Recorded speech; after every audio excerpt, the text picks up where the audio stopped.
Navigating a divorce is, let's be honest, incredibly tough. And one of the biggest, most stressful hurdles is the money. I mean, how do you fairly divide a life that you built together? It can feel completely overwhelming. But there is a clear, structured way to bring fairness to the numbers. So let's break down exactly how that works. Right, this is the big question, isn't it? It's not just about feelings and memories, it's about the hard reality of turning shared things, assets, into actual numbers that both people can hopefully agree on. This is really the central financial challenge of any separation, and finding a clear path to an answer is exactly what we're going to do today. So the starting point for all this fairness talk is a single, really powerful tool, the divorce appraisal. Think of it as an objective, professional opinion on what something is worth on the open market. It's not about what you paid for it, and it's definitely not about its sentimental value. It's all about that magic phrase, fair market value. And that one number, it becomes the foundation for just about everything that follows. Okay, so when we talk about appraisals, most people's minds just jump straight to the family home. And look, that's a huge one for sure. But the list of what might actually need a professional valuation can be surprisingly long. You might be overlooking some of your most valuable assets without even realizing it. So, of course, you've got the real estate, the main home, maybe a vacation spot. But what about all that valuable personal stuff? You know, that art collection, the antique jewelry, or even those rare collectibles gathering dust. And here's a really big one, business interests. If one or both of you owns a business, you can't just look at a bank statement to figure out what it's worth.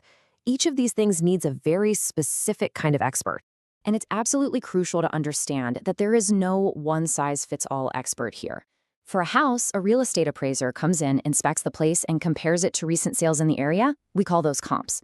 But for a business, a valuation expert uses way more complex methods. They might look at the company's assets, its income potential, or what similar businesses have sold for.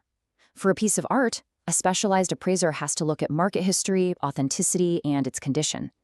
Honestly, using the wrong expert is like asking a plumber to fix your car. It's just not going to work. And here's where things can get even more complicated. The rules for dividing property are not the same everywhere.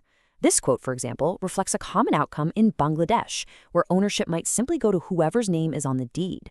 That's a world away from joint marital property rules you might find in other places. So what's the takeaway? It's simple. Get local legal advice. Never, ever assume the rules are what you think they are. Okay, let's zoom in on what is, for most people, the most common scenario, appraising the home. If you can understand this process, you'll have a really great framework for thinking about pretty much any appraisal. So let's walk through it. The whole thing really breaks down into 4 clear steps. First, you or your lawyers pick a qualified, neutral appraiser. That's step 1. Step 2, the appraiser actually visits the property for an on-site inspection. They'll be measuring, taking photos, and assessing its condition. Then comes step 3, and this is where the real detective work happens. They dive into market data to find those all-important comps. And finally, step 4, all of that hard work gets compiled into a formal written report with their official opinion of value. So what's this going to cost you?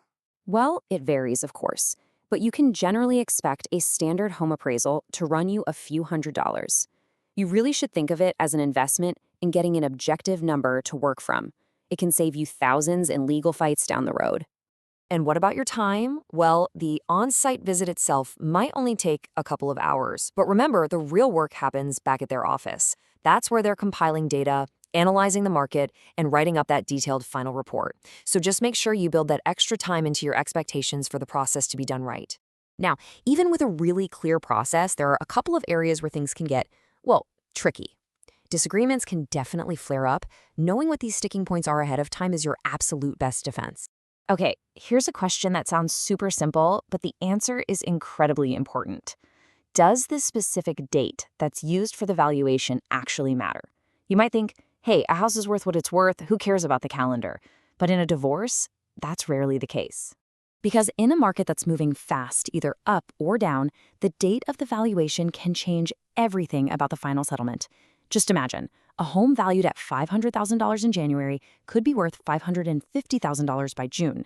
That is a $50,000 swing in the total value that needs to be divided. This date isn't just a tiny detail, it's a huge factor that directly impacts your wallet. And as you can see, there's no single automatic date that everyone uses. The valuation could be pegged to the day you separated, the day you filed for divorce, or maybe a specific date you both agree on.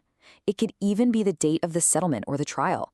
This is a critical point of negotiation that you have to address, either in your settlement or it gets decided for you by the court. This is the fear that keeps people up at night, right?